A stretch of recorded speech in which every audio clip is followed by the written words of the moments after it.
Selection नहीं हो पा रहा है तो सबसे बड़ी कमी इसकी है। ये दोनों चीजें सब लोग कर ही लेते हैं, लेकिन 99% मानती है। और ये टास्क है, इसको 99% लोग नहीं कर पाते हैं।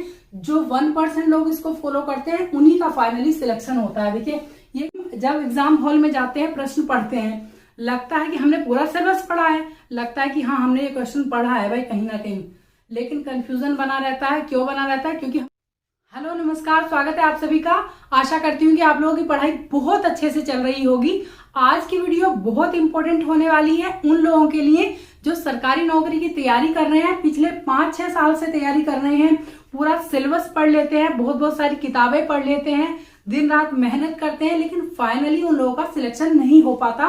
उन लोगों के लिए भी ये इंपॉर्टेंट है, और उनके लिए भी जो पहली बार तैयारी में उतर रहे हैं।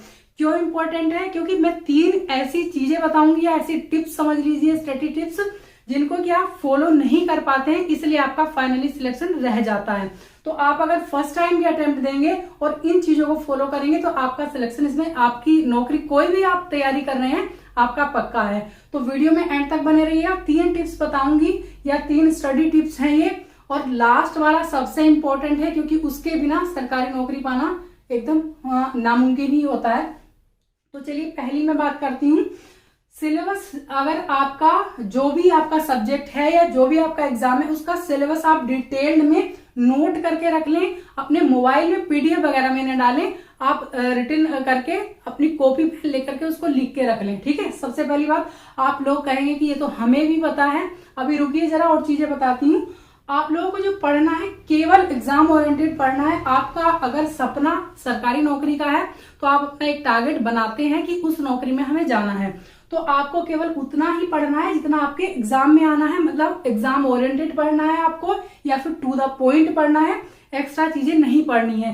देखिए, किसी भी एग्जाम की तैयारी के लिए क्या पढ़ना है ये तो सब बता देते हैं, लेकिन क्या नहीं पढ़ना है ये सबसे बड़ी इंपॉर्टेंट चीज होती है। क्या जो नहीं पढ़ना ना, क्योंकि आपको पीएचडी नहीं करना है इसमें, केवल आपको वो पढ़ना है जो आपको एग्जाम पास करा दे। तो वो आपको कैसे पता चलेगा? वो पता चलेगा आपने प्रीवियस ईयर क्वेश्चन पेपर्स देख करके। जिस टॉपिक से जितने ज्यादा प्रश्न आते हैं उसको उतना इंपॉर्टेंस आप दीजिए, और जिससे कम आते हैं उसको उतना ही, या उन्हीं टॉपिक को आप पढ़िए। ठीक है, क्या नहीं पढ़ना है ये मस्ट होता है आप लोगों के लिए।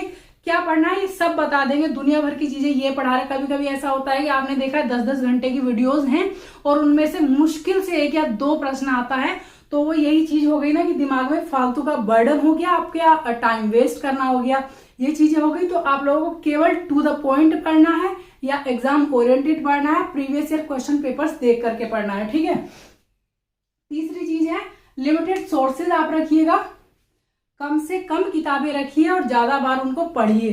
जो भी जिससे आपका पूरा सिलेबस कवर हो जाए, केवल वो किताबें आप अपने पास रखेंगे, प्रीवियस ईयर के क्वेश्चन पेपर्स रखेंगे, दैट्स इट। उससे ज्यादा कुछ नहीं।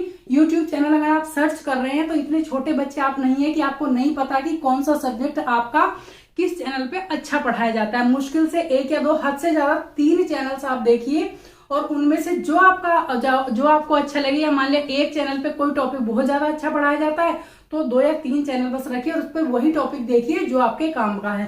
ज्यादा नहीं कि ये भी देख लिया वो भी देख लिया, चलिए आज एक टॉपिक उससे पढ़ लेते हैं, कल को उससे, तो उसमें आपका टाइम वेस्ट होगा, आप तैयारी नहीं कर पाएंगे, बिल्कुल भी यकीन मानिए। और यही हो रहा होगा अगर आप नोट्स लेते हैं किसी से, कहते हैं ना कि सर पीडीएफ दे दीजिए। मैंने बहुत सारे, मतलब 99% बच्चों को देखा है कि पीडीएफ मिल जाएगा इसका। तो पीडीएफ अगर आप मोबाइल में रखते हैं तो आप उसको कभी नहीं खोल करके देखते हैं, ना कभी पढ़ पाते हैं, और ना ही कोई पढ़ पाया है आज तक जो पीडीएफ भरने वाले बच्चे हैं मोबाइल में।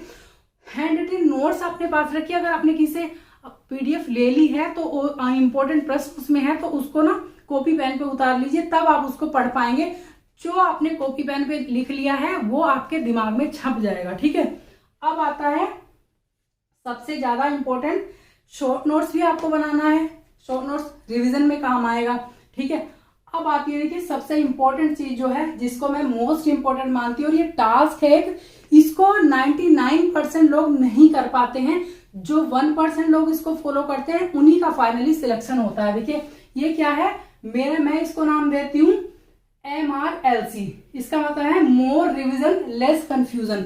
जितना ज्यादा आप रिवीजन करेंगे उतना ही आपको एग्जाम हॉल में जाकर के कंफ्यूजन कम होगा। ठीक है, मोर रिवीजन लेस कंफ्यूजन।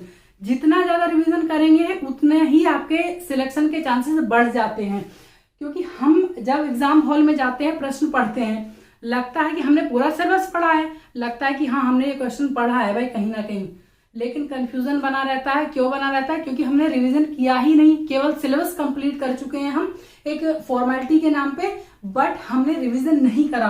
जब हम रिवीजन नहीं करेंगे तो हम कंफ्यूज हो जाएंगे कौन सा वाला इसका ऑप्शन है, ए है, बी है, सी, फिर तो हम अक्कड़ बक्कड़ बम्बे वो करके ए बी सी डी जो भी मन करेगा या जो दिमाग में आएगा वो लगा करके आएंगे। लेकिन अगर आपने रिवीजन कर रखा है तो एग्जैक्ट वही लगाएंगे जो आपका सही आंसर है। तो ये सबसे ज्यादा इंपॉर्टेंट चीज है। इसका मतलब है कि आप पढ़ाई चाहे कम कीजिए, मतलब स्टडी कम कीजिए, लेकिन प्रैक्टिस ज्यादा कीजिए। प्रैक्टिस का मतलब रिवीजन बहुत ज्यादा कीजिए। सिलेक्शन उन्हीं का होता है और फर्स्ट अटेम्प्ट में उन्हीं का होता है जो रिवीजन ज्यादा करते हैं या प्रैक्टिस ज्यादा करते हैं। ठीक है, तो रिवीजन करने के भी 3 तरीके होते हैं, उनको आप अपनाइएगा। एक तो होता है देखिए डेली रिवीजन, एक वीकली और एक होता है मंथली।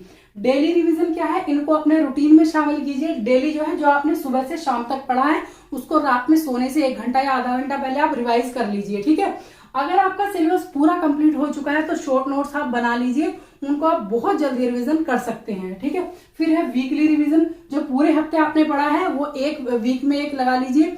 सैटरडे में आप अपना पूरा रिवीजन कीजिए और संडे में रखिए अपना प्रैक्टिस सेट लगाने के लिए।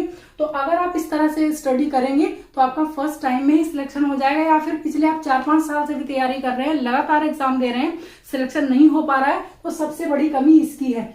ये दोनों चीजें सब लोग कर ही लेते हैं, लेकिन 99% लोग जो हैं इस चीज को नहीं करते हैं और इसी की वजह से सिलेक्शन रह जाता है। अब आया वीकली, अब आया हमारा देखिए मंथली।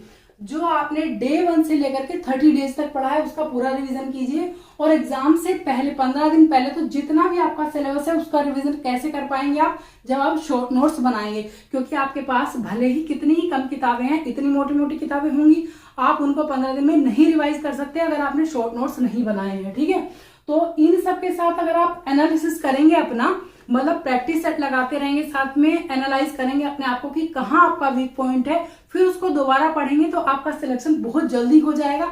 यकीन मानिए इन सब में से ये सबसे पावरफुल चीज है आपका रिवीजन, मतलब मोर रिवीजन लेस कंफ्यूजन। वही वाली बात है, जितना ज्यादा है ज्यादा आप रिवीजन करेंगे, प्रैक्टिस करेंगे, आपके चांसेस उतने ज्यादा ही बढ़ जाते हैं सिलेक्शन के। तो इससे बेटर कुछ नहीं है, बेस्ट होता है ये। हफ्ते में कम से कम 2 बार अगर आपका सिलेक्शन पूरा हो, सिलेबस पूरा हो चुका है तो हफ्ते में 2 बार आप प्रैक्टिस सेट अभी लगाना शुरू कर दीजिए। तो आप देखिए कि आपके अंदर कितना कॉन्फिडेंस आएगा। अब जितना ज्यादा रिवीजन करेंगे, जितना ज्यादा प्रैक्टिस करेंगे, उतना ही आपको अगर एग्जाम हॉल में जाते हैं तो ये लगेगा कि ये जो एग्जाम पेपर है वो मेरे लिए ही बना है स्पेशली, क्योंकि आपको कोई कंफ्यूजन नहीं होगा उस एग्जाम पेपर को देखने के बाद। ऐसा लगेगा कि हाँ ये बहुत ईजी है। ठीक है, तो आपको क्या क्या करना है, सिलेबस अपना टू द पॉइंट, मतलब टू द पॉइंट चीजें पढ़नी है, एग्जाम ओरिएंटेड चीजें पढ़नी है, लिमिटेड सोर्सेज रखने हैं, बहुत कम रिटन नोट्स रखने हैं, पीडीएफ को बाय बाय कह देना है अपने नोट्स उतार करके, और फिर उसके बाद आपको क्या करना है, ज्यादा से ज्यादा रिवीजन और प्रैक्टिस करना है। आप चाहे कम पढ़िए लेकिन रिवीजन बार बार कीजिए, पढ़ाई कम और प्रश्नों की प्रैक्टिस ज्यादा कीजिए। ठीक है, तो आपका सिलेक्शन कोई नहीं रोक सकता है। ये 3 चीजें थी। वीडियो पसंद आई हो तो लाइक शेयर सब्सक्राइब जरूर कर लीजिएगा और अपनी तैयारी अच्छे से करते रहिएगा, सकारात्मकता बनाए रखिएगा। मैं बार बार इसी चीज पे जोर देती हूँ। तो वीडियो देखने के लिए थैंक यू सो मच।